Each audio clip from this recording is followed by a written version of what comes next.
Psalm 3. Ein Gesang von David auf der Flucht vor seinem Sohn Abschalom.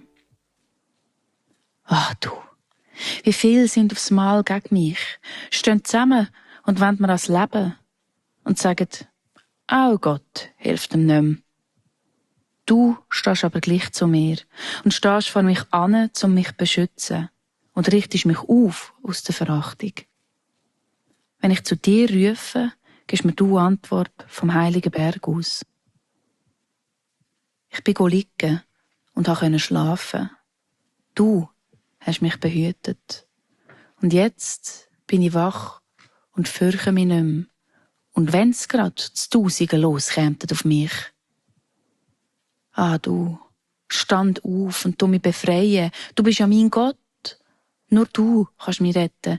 Mit einem einzigen Schlag. Ich habe es schon erlebt. Wie 10 nur so fliegen. Befreiung, die kommt nur von dir für uns alle.